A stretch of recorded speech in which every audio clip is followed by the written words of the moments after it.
Lavenda Doe, Paulette Jaster, William Earl Moldt, Strongsville Jane Doe, and Grateful Doe.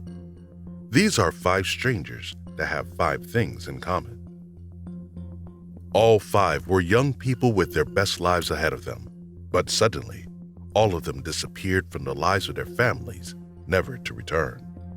All 5 would later be found to have died mysterious deaths and would wait decades before their cases were solved. Interestingly, all 5 cases were solved by ordinary people armed with the power of the internet. Their respective families suffered, waiting for the police to find their loved ones.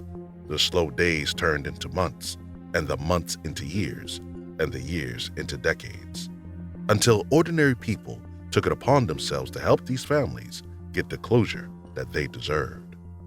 These are their stories. Lavenda Doe. On the 29th of October 2006, 2 men going for a jog in the woods near an oil field stumbled upon the body of a white female, probably aged between 17 to 25. The body was found beside a pile of burning bush.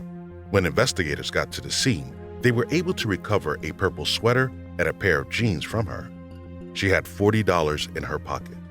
The time of her death was set between 8:15 p.m. and 10 p.m. the previous day.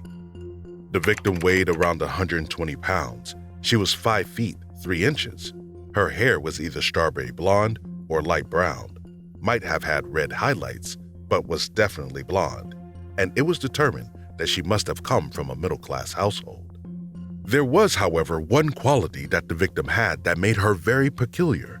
She had a perfect set of teeth with no cavities or fillings. She even had 2 of her baby teeth still intact.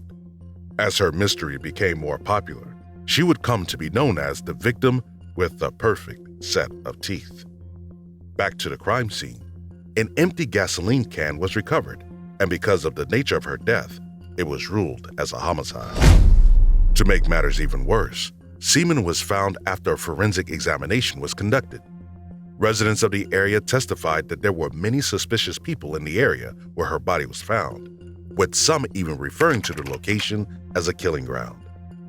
Efforts were made to reconstruct her face, but because of the degree of burns, the process had to be attempted 3 times by a forensic artist. The police were befuddled by her case. All efforts to identify Lavenda Doe proved fruitless because her dental records and DNA had no matches on the system. Also, there was no missing person notice by anyone that matched the Lavenda Doe. For several years, this case remained a mystery to both the police and the general public. It wasn't until 2007 when a suspect in the case emerged. It was a man named Joseph Wayne Burnett, who was 36 at the time and was already a convicted sex offender. Already in prison for another crime, the police announced their suspicions that he was the murderer.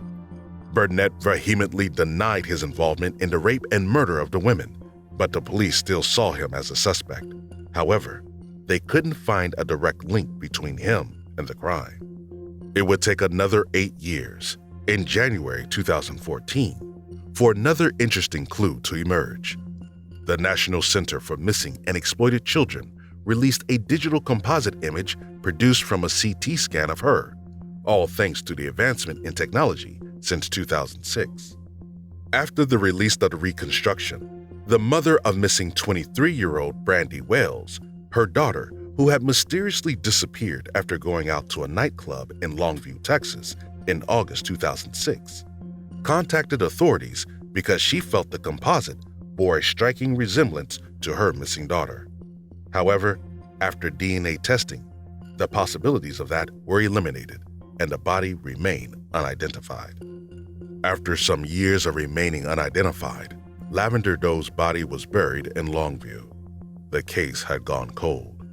It wasn't until 2018 that things started to dramatically get better for the Lavenda Doe. In August of that same year, Burnett suddenly confessed to the killing of Lavenda Doe, along with a fresh murder of Felicia Pearson. He would later go on to say that Lavenda Doe, his victim, had tried selling him items from a magazine he refused. She would later ask to enter his car where they would have sex. Afterward, Burnett said she stole $40 from him, which pissed him off, and in retaliation, he murdered her. Also, a nonprofit organization called DNA Doe Project, run by civilians, took it upon themselves to try to uncover Lavender's identity and hopefully reconnect her with her family. They successfully raised $1,400 for a DNA profile analysis for genealogy research that would determine both her ethnicity and ancestry. It proved successful, and soon they were able to identify that Doe had Czech ancestry and also that she had a first cousin who lived in East Texas, 30 miles from where her body was originally found. After enough digging and research and persistence, the DNA Doe Project was finally able to identify Lavenda Doe and announced that her identity would be released after Burnett's trial. It was found that her name was Donna Dodd. Her mother had left her when she was a baby and died in 2006, the same year that her daughter was also tragically murdered. Her father was homeless, and she had lived with her stepmother for a while before staying in Florida, where she lived with her half-siblings. In 2000, she would leave her family and join a door-to-door magazine sales team that would lure people in with the promise of adventure, but was actually a human trafficking organization that kept young people hooked on drugs. It was during this time that Burnett encountered Dana at a Walmart parking lot and where she met her premature death. The families of Dana Dodd decided to leave her body where it had originally been buried and replaced her gravestone with a new one that had her name and birth date. In December 2020, Burnett was sentenced to 50 years for the murder of both Dodd and Felicia Pearson. Paulette Jaster. In the year 1954, in the small city of Davison, Michigan, a pretty, lively, and lovable young girl named Paulette Jaster was born into a ranch-dwelling family. Her charming qualities endeared her to everyone who met her, and she was generally loved by those who knew her at the time. To the delight of her family and friends, Paulette would later leave Davison City in her late teens to study at Central Michigan University, but after just a semester in, Paulette dropped out. No one knew why at the time, and she refused to give anyone a reason for her actions. In the following years, things began to go from bad to worse to plain strange for her as she began to suffer from a serious mental condition. She also went through a terrible breakup with her high school sweetheart that made her condition even worse. She started making even more erratic decisions, like quitting her well-paying job at the Chevrolet plant in Flint, Michigan. And by the year 1974, when she was just 20, her friends and family began to suspect she begun taking marijuana. Her erratic behavior alienated her from friends and placed a wedge between her and her family.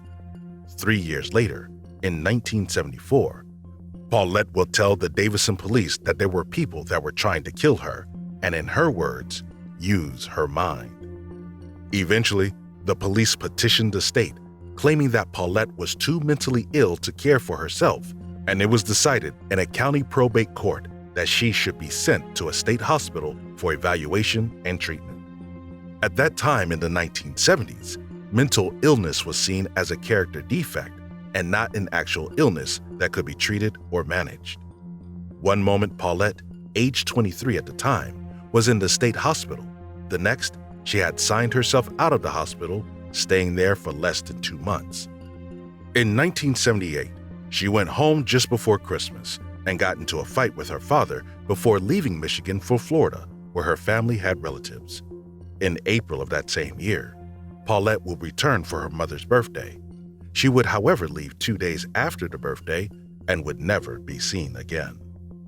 At the time of her disappearance, she was last seen walking towards Interstate 69 with an Army-style duffel bag in her hands. When her family did not hear from her after some time, they reported her missing. For almost a year, police couldn't find any leads until Social Security records showed that Paulette had earned $319 while working at a Walgreens lunch counter in Mesa, Arizona. After this, There would be no leads, and the case would eventually gather dust and grow cold for almost 3 years. In 1983, her mother received a tip that Paulette was now in Florida and was also in trouble. There were numerous sightings of her from different sources, but none of them were confirmed. It is at this point that things started to get bizarre. Paulette's sister began receiving strange calls from an anonymous caller who would ring in, not say anything, then drop the call. At the time, Paulette was convinced that it was her sister. But after a while, this would stop all of a sudden and cause the case to go cold again. Another 7 years went by, and in 1996, the Michigan State Police issued a new nationwide missing persons bulletin for any information regarding Paulette in a bid to revive the case and find a lead. Hope seemed to shine its soft light when a call came in, claiming that a Blue Earth, Minnesota Jane Doe could be Paulette. The body was taken for forensic testing, and it turned out not to be Paulette, putting a clog once again into the wheel of the case. Despite the police attempt to revive the case, nothing came forth. There were no leads, calls, or sightings. Everything just went quiet. But her family never stopped searching, and it didn't take long before another light at the end of a tunnel began to surface. The victim's siblings began searching missing persons websites. They stumbled on one called the Web Sleuths, which is a forum where registered users can discuss and classify information related to crimes, trials, and unsolved murders, which they would then try to solve.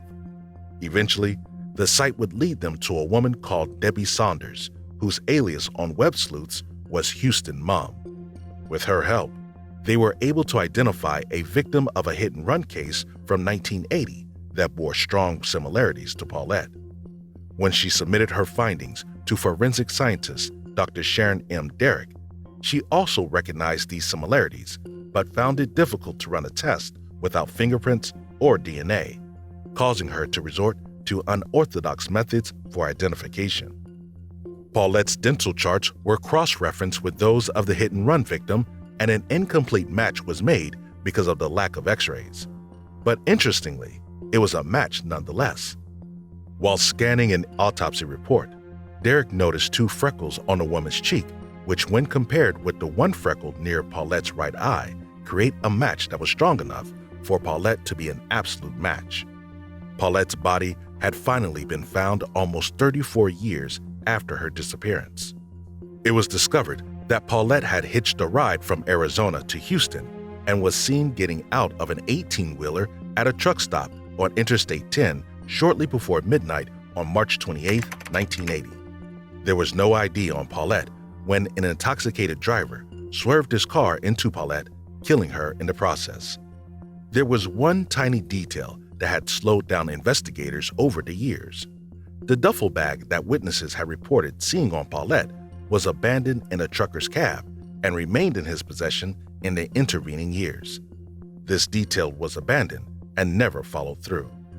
The police never collected the bag from the trucker. If they had, all they needed for identification would have easily been found in the bag, and the family wouldn't have had to wait for almost 4 decades to find closure. The family also found that the young woman had been hit by Robert S. Couch, who was 23 at the time. He was arrested and charged for involuntary manslaughter and failure to stop and render aid. He pleaded guilty and was placed on probation for 5 years in July of 1980. They also found that their daughter had been buried in Houston under the name Jane Doe and a case number. Eventually, the family replaced this with a plaque that positively identified her as Paulette Jaster, finally bringing a close to a long and painful case. Strongsville Jane Doe. At a young age, Linda Murray Pagano's parents divorced. After a few years, her mother remarried a man named Brian Claflin, but that also didn't go well, and so she left him after a few months together. Linda had 2 siblings, a brother and a sister, named Mike and Cheryl Pagano, respectively. They had lived with Brian Claflin, but he was abusive towards them, so they had to move in to live with their mother's new boyfriend.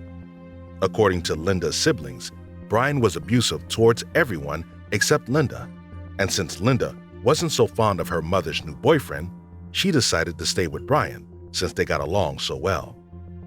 On the 30th of August, Linda drove her Mustang with her boyfriend to Cleveland to attend a World Series concert at the old stadium.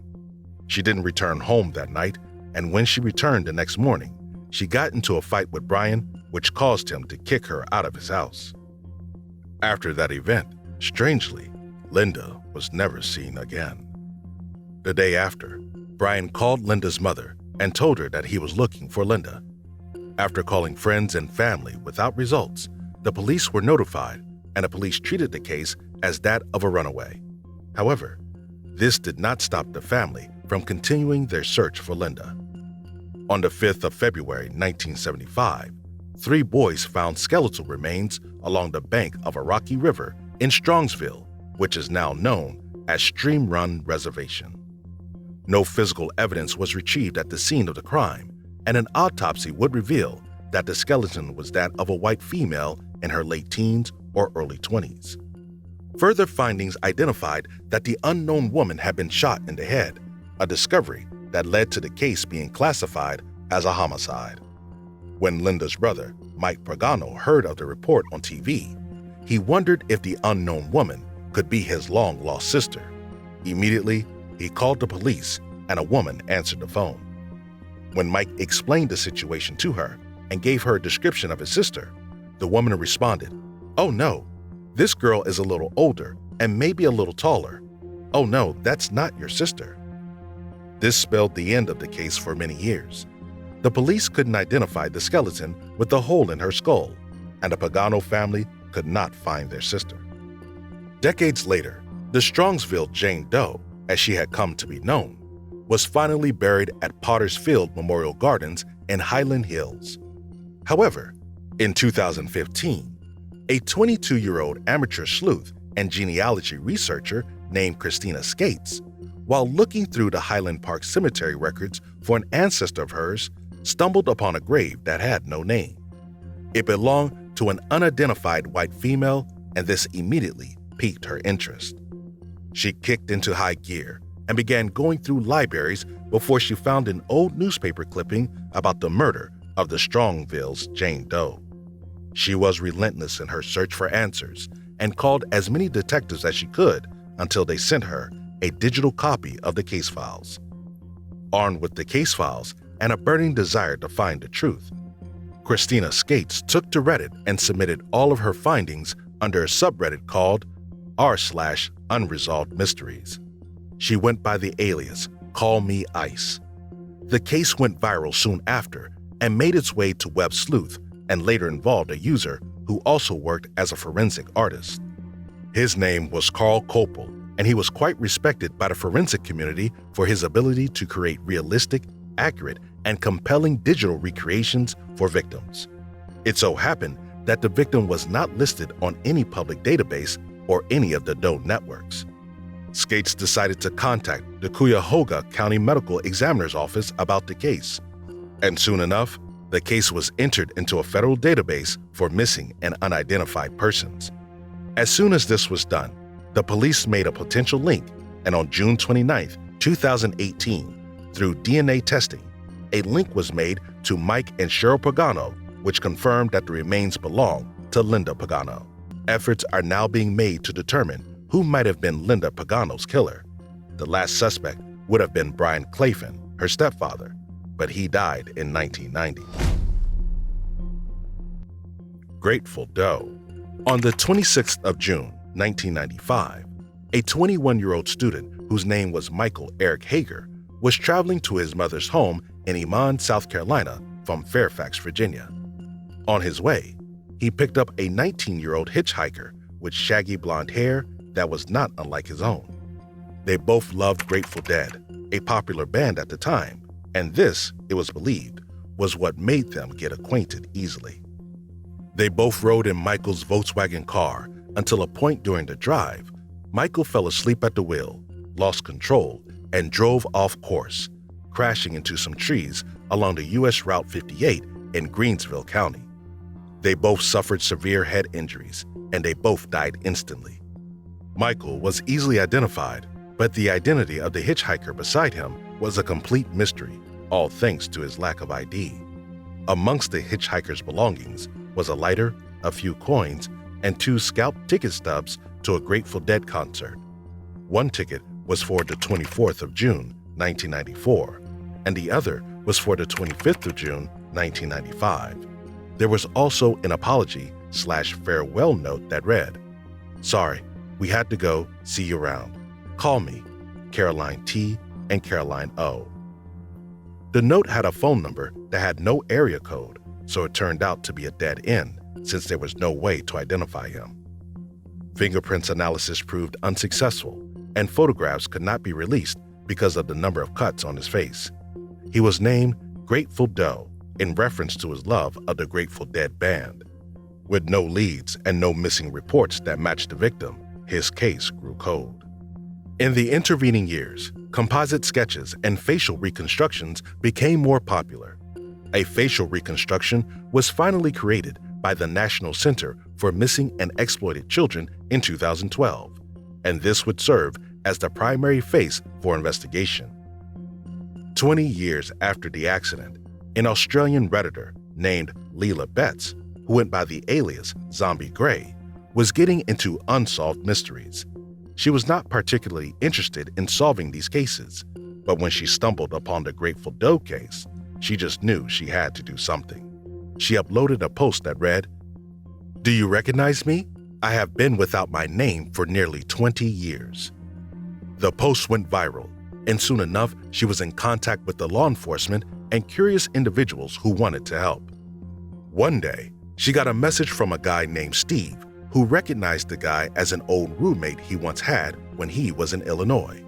He said the man's name was Jason, but he couldn't recall his surname. Steve would describe Jason as a young, free-spirited surfer who went through life as it came. He also said that Jason was a staunch Deadhead fan, had worked at the local McDonald's, and they had discussions about atheism and hallucinogens. The final statement that felt like a final piece in the puzzle was said he hadn't seen Jason since 1995. The man shared pictures of his friend Jason that bore striking resemblance to Grateful Doe. Soon after, mainstream media picked up the story, and a woman named Margarita Evans came forward saying that that was her son Jason Callahan, who had been missing for almost 20 years. Mrs. Evans had not filed a missing report in those 20 years, and she said she hadn't done so because she wasn't sure which jurisdiction to file the report given the nomadic lifestyle of her son. The entire Callahan family had presumed that he had gone on to live in some other town on his own. On the 12th of January 2015, after almost 20 years since his ghastly accident with Michael Eric Hager, Jason Callahan's mom filed a missing persons report for her son for the very first time. For the first time in 20 years, Jason Callahan was reunited with his family, and for the first time in 20 years, Jason Callahan could rest in peace without the fear of being forgotten. William Earl Moldt. At the age of 40, William Earl Moldt was a mortgage broker who led a very bland life that was based on a predictable routine.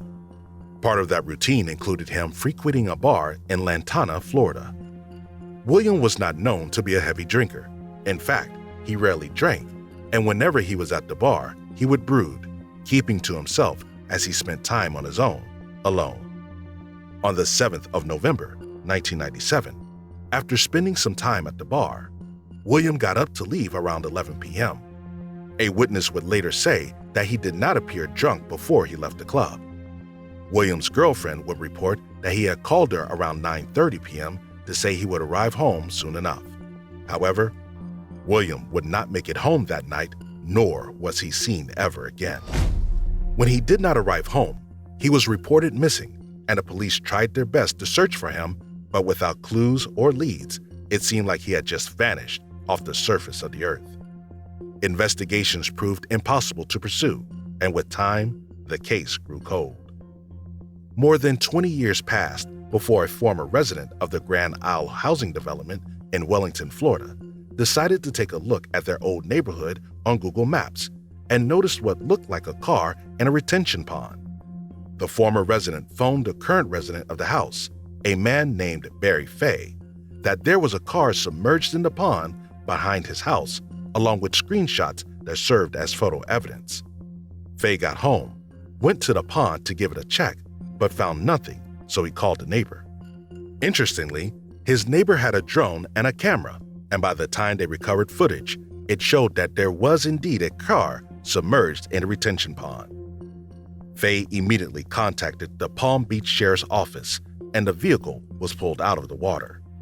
When it was retrieved, it was found to be heavily calcified, and skeletal remains were found within the vehicle. The vehicle, along with the bones, were taken to the county medical examiner's office for processing, and after a week, they were identified as belonging to William Earl Moldt. It so happened that the vehicle had been visible on Google Maps since 2007, approximately 10 years after his disappearance, but no one had noticed until 2019. Reports found that William, while returning from the club, might have lost control of his vehicle and crashed into the pond, which led to his death and subsequent disappearance. And even though the surrounding was under construction at the time, no one realized or noticed the vehicle throughout the construction process. After almost 22 years of pain, longing, and suffering, William's family was reunited with him. Even though dead, they got the closure that they deserved. Thanks for sticking around to the end of this episode. If you don't want to miss any content coming from this channel, click the subscribe button. And if you want to support the channel, like, share, and leave a comment to let us know what you think of the cases we treated.